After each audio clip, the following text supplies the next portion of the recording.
Have you ever wanted to know how people get those killer looking day to night transitions that make their real estate videos look like they're just on another level? Well, in this video, we're gonna go over exactly how to shoot and edit a day to night transition. You don't need any special equipment and it's easier than you might think. So let's head on site and grab our shots. So the first shot that I'm gonna get is my front of house day shot. And what I did was I set up my camera so that you can see the rule of thirds on there. And you can also see the little crosshatch in the middle. That'll help me line up my target perfectly. And what we're gonna do is we're just going to pick our spot that we wanna shoot. In this instance, I think it's gonna be the front. We're gonna line up the front door so that it's in the exact center of the frame. And then we're gonna just do a straight walk to it. And make sure we're taking note of how we're holding the camera in terms of height and everything like that so we can try to match it up when we come back and do the twilight shot. So let's grab that shot.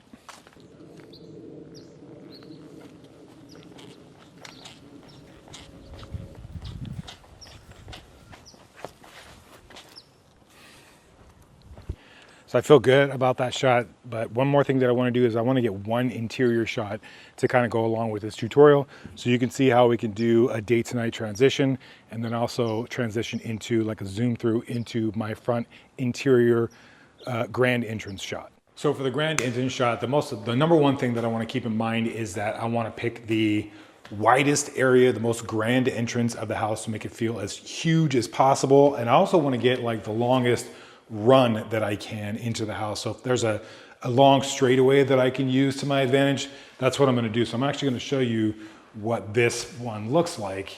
If I walk over here, you can see that we can start all the way almost to that room, starting right there, like just right at the corner there.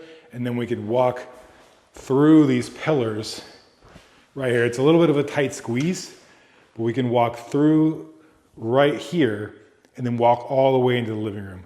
The other thing when you're shooting any sort of entrance is you want to have like a focal point. And what I'm looking at is that fireplace right now. So I kind of want to line up that fireplace as my focal point, and I want to walk straight to that so it's like the viewer has something to lock onto when they're looking at the video.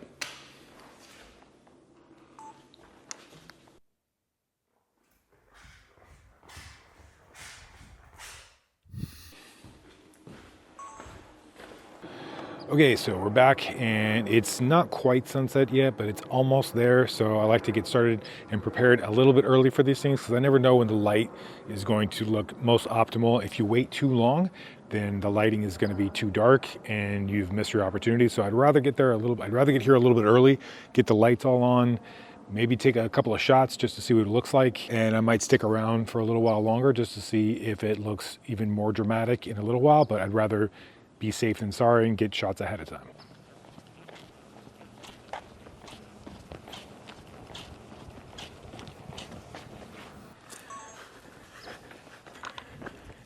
All right, so I've got my 3 clips loaded up here. We've got our daytime shot, we've got our evening shot, and then we've got our coming into the interior shot. And what we're gonna do, we're gonna reverse this clip, speed ramp it out, and then have it fade to this clip, and then speed ramp this in, and then we're going to have it go to our interior shot. And that's going to be our beginning sequence. And then once we have all that stuff done, then we'll throw in a couple of sound effects, and then we'll have our completed sequence. So first thing we want to do is I'm going to slow down all this footage. And I'm going to go to this first clip and I'm going to speed ramp, or I'm going to reverse this clip first by hitting Shift W. And I'm going to go right to about here and Shift B for a speed break. And I'm going to speed up the first part of the clip. Just going to drag my ease handles. Whoops.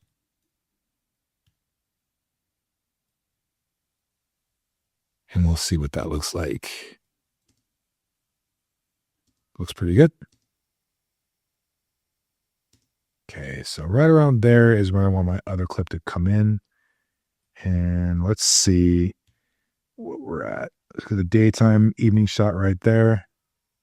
Actually pretty close.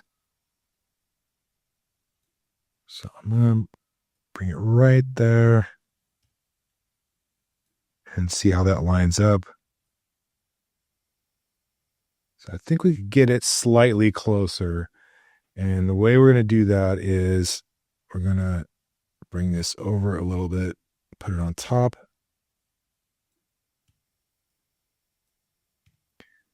And then we're going to drop the opacity of this clip so we can see how they're lining up. So I'm going to drop it down to about 50%. And I'm just going to expand this a little bit so I can see closer.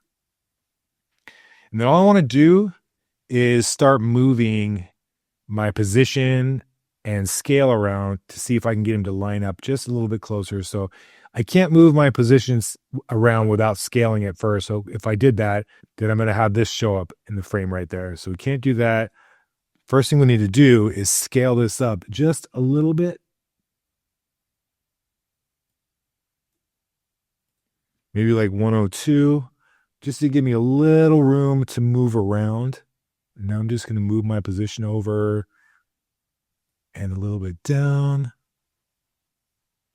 And I think we're honestly like really, really close. That's a good thing about shooting when you have the crosshairs in your camera and the lines, the rule of thirds lines, that you can really get your shot lined up really nicely. And now that I have those, I'm going to cut it there and there and bring this back down. Nice. And what I'm going to do is I'm going to use a transition. And for this, I'm going to actually use one from Ryan Nangle. It's a Luma fade transition. And the one I like to use is highlight fade.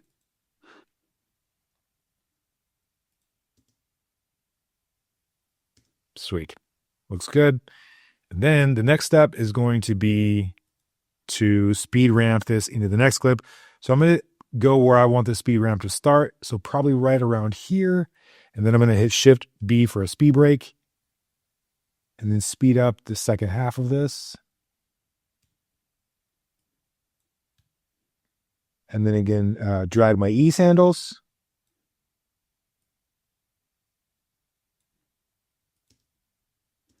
Just going to turn this off real quick. Nice. Then what we're going to do is we're going to turn this back on. And we're going to speed up the first half of this. Shift B.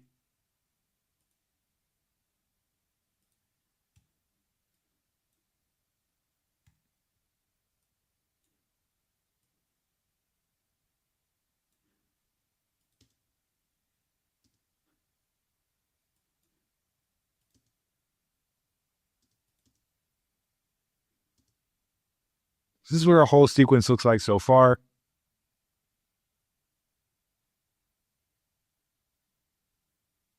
So you can see it's pretty easy. It's not that hard. So if we want to elevate this a little bit more, we'll add a couple more things to really make it pop. And one is going to be adding motion blur and then adding a couple of sound effects.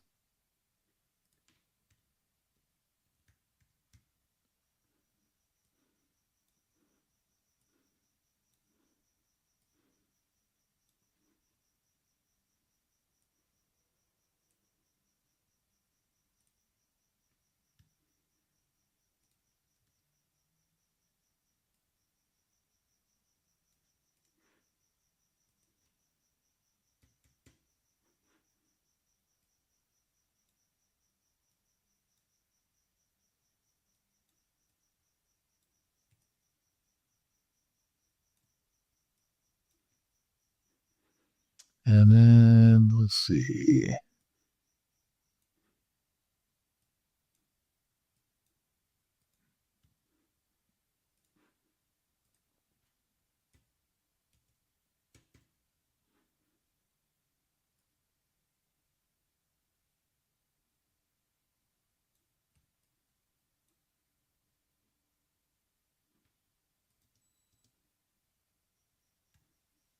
So here's what the final sequence looks like.